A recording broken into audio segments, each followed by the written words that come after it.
Good morning. It is Tuesday, August 12th. This is the Automotive State of the Union. I'm Paul J. Daly. This is Kyle Mountsier. Today we're talking about Ford, GM, and teachers. Why not? All three. I never have that much time left at the end of an intro. I didn't know what to do with it. What did you do? I just felt like saying everything fast. You went because through I always it. feel like I'm dragging, and then I'm like, what do I do with this 4 seconds? And I froze. I wish the rest of life was like that. It's like, what do I do with the last 30 minutes of today? I don't know. Oh gosh, not even say. Well, if that's the first show intro anybody heard, they probably were like, I can't listen to this about halfway through the intro. To this. Like, 4 seconds. This guy's a freaking amateur. Too much caffeine. Unbelievable. Yeah. Oh man, what a day! What a day. You're not at home today. Oh, Canada. I'm in Michael Cirilla's home country. It's a whole different world up here. But it's hot. It's like Nashville weather, and it's gorgeous. We're hanging out with the tech team over at Auto Genius and having a lot good fun. I got a good run. No one goes to Toronto to get heat and humidity, by the way. No, that was not the plan. It's totally sideways. I kind of feel good because you're much closer to me than Nashville, right? Like I know I could get in a car right now, and by lunchtime I could be where you are. Wouldn't that be wild? I show up. I got my passport. There you go. Oh, good. Look at you. Not gonna do it. I'm fancy. International man mystery passport card thing, Yeah, whatever. Hey, this week we have an Asotu Edge webinar coming up with our friends at Widewail. This is such a fun topic. We're going to talk about the 2025 halftime report and the state of dealer reputation with our friend Matt Murray. I love halftime. I love football. It's middle of the year. We're going to figure out what the reputation scores were first half of the year, figure out who's up, who's down, how we can adjust going into the second half of the game. So you're going to want to be there. Go to asotu.com and sign up for the webinar. You know how they work. And these are just so much fun. They're fast, 25, 30 minutes. You're back to your day after learning a thing or two. So sign up. That's next week. Yeah, we've seen the sneak peek at some of the data. You're not going to want to miss that. The data is amazing. The data is amazing.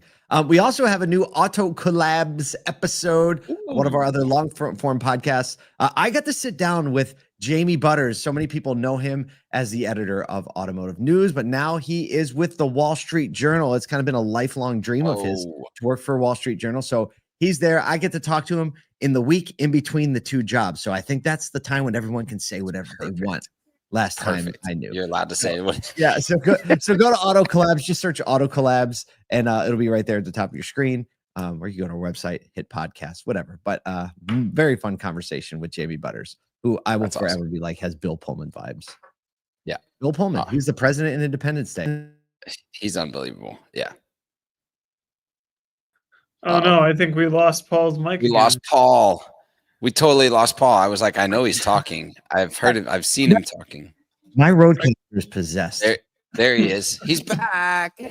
Okay. All right. Well, let's talk about some news before it goes again. Ford to invest $2 billion to transform its Louisville, Kentucky plant into high-efficiency hub for an affordable tech-packed electric pickup aiming to rival low-cost Chinese EVs. When it eventually launches in 2027, the new process is cutting parts count by 20% using large single-piece aluminum castings. Parallel assembly lines are replacing traditional conveyors, boosting efficiency by 15%. They're using lighter, shorter wiring harnesses. Ergonomic workstations are improving build quality and reducing labor strain. Here's a quote from Doug Field, Ford's chief EV and digital systems officer. He says, "This is a bold and difficult undertaking to compete with the best in the world." Here's a comment from our friend Cliff Banks on LinkedIn, and this is fantastic. He says, "One tiny fact that is big news, in our opinion, came out of Ford's second earnings call. Ford reduced their per vehicle loss on EVs from $44,000 to $22,000. That's in half, folks. Keep that up. The Model E division will be profitable much faster than expected." So that's pretty impressive. Like to cut the deficit in half in one quarter. That's saying something. We still got a ways to go because we still got the whole cost of a vehicle basically got to make costing profit. you the cost. Yeah. Profit's from a profit. thing. Yeah. From a losing perspective. But this is the case with any good startup. You're going to lose money for a few years. That's what they've said for many years. The Model E is basically in startup mode. I love the fact that you said Louisville, like a true Louisville native. I was going to point that out in So proud of mid-sentence, you. but I chose against it. Thank you for catching that. And I love that the South gets this. This starts to get the efficiency, the EV, the innovative thing that Ford is doing, and kudos to them for really looking across the world and saying, hey, look, we got to gain efficiency in our processes if we're going to R&D, develop, and build vehicles to compete not just in the U.S. but on a global scale. That's right. Hey, don't sleep on Ford. Don't sleep on them. Speaking of sleeping on it. Oh, Segue. They're waking up on it. We thought they were sleeping They on are, it. After yeah. shutting down its Cruise robotaxi unit, GM is reigniting its autonomous ambitions, this time targeting personal use driverless cars instead of fleet services. The new program starts with hands-free, eyes-free driving, eyes-free driving, that's a big deal, while a human is in the vehicle, progressing toward fully driverless capability. Sterling Anderson, former Tesla Autopilot chief, is building a team by hiring new talent and inviting former Cruise employees back. We remember when they were all let go. GM is deploying LiDAR-equipped, human-driven test vehicles to log data and train simulation models that guide development. On GM's Q2 earnings call, CEO Mary Barra named autonomous tech, expanding the domestic supply chain and battery innovation as, quote, our clear priorities. I think if you're not getting into autonomous vehicle now, I mean, everybody thought that it was coming in 2018. But if you're not getting into it now, then you're totally missing the boat. The rest of the world is thinking about that. And when you look at what Tesla's built from just a knowledge base of the roads and traffic, these automakers are so far behind. And so even the training required to get to hands-free, eyes-free driving in the vehicles, in the data systems, in the understanding of the roads, how they work, how humans move in and about them. They've got to be dialing that in. It's cool that it's so interesting. I mean, I think we covered back when Sterling Anderson was brought on from the Tesla Autopilot side of stuff. Right. But kudos to GM for kind of seeing the foresight on that and leveraging someone that knows a little bit about what's going on. I'm bullish on it. Like ever since I got in a Waymo, I'm full bullish on let's go autonomous vehicle. Yeah, I've never been in, haven't been in a Waymo, but I also haven't been in a truly self-driving car experience, right? Where you're in a car and I my Ford the F-150 Lightning has blue cruise. But that's like on the highway. It's very limited. I know Tesla Autopilot is much more robust and much more capable. But I do think when people get used to this and feel more comfortable, it is going to be something they want in their car on a regular. So very good. I like to see people coming back. Right? One of these days we'll be able to use the lay flat front seat that we've always been dreaming of using. Yeah, that's never going to work. Speaking of dreaming of using, Segue.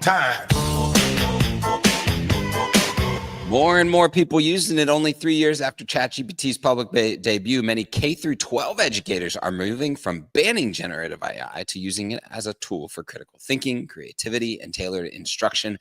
Study says about 60% of teachers now use AI for lesson planning, grading, and parent communication, saving an average of 5.9 hours weekly. Early bans led students to hide AI use. Now some districts are actually forming committees to guide ethical adoption. Teachers are also using AI for individualized lessons, translation, accessibility, and real-world project design. There's still a lot of concerns remaining around bias, privacy, over-reliance on the AI. But advocates are saying that obviously there's a bit of outweighed advantage to using it. A Drexel University professor said educators are starting to realize that AI isn't going away and that it's better to teach their students how to use it rather than to leave them to their own devices. I mean, this is a curve we see a lot of the time, especially when it comes to education. We see the kids getting ahead of the tech, being the first adopters, using it to work the system, and then the system realizing it's not going away and saying, we better figure out how to actually leverage. And then, I mean, in GPT's case, it's whether it's K through 12, whether it's college, very quickly, like I can see it going like this. The teacher's like, what are these kids using? What? That writes their papers for them? Oh, they can't do that. Hey, wait a minute. I can use this to make assignments and grade the papers. Oh, hey, students, you can't use that, right? And then all of a sudden you realize like, no, actually this makes everybody's life a lot easier. Let's figure out how to, get it in the rail so we can actually have people learn things. And listen, all I have to say to every dealer listening, every industry partner listening, if the kindergarten through 12th grade teachers can figure out how to leverage this in their business, quote unquote, you are behind if you are not. Get on that. By the way, we have an email called autoindustry.ai Hit them with it. that you can subscribe to, and we try to keep you up to date and contextualize for automotive in what AI you should be using and what other people are using as well. There you go. It's really great. I think we did a show. It's really great. It really is. That feels like a 1950s. When I read it every week, I'm like, man, this is good stuff. You got a prompt in there. You can go try it out, see what Prompt works. of the week. Prompt of the week is fun. Who doesn't It's love in. prompt of the week? Copy it, paste it, see what it does for you. Yeah. Love it. All right, listen. Oop, wrong one. Stop. That's the one. Just Stop. Just stop. Whatever you're doing out there today, leverage the tech. Pay attention to the people.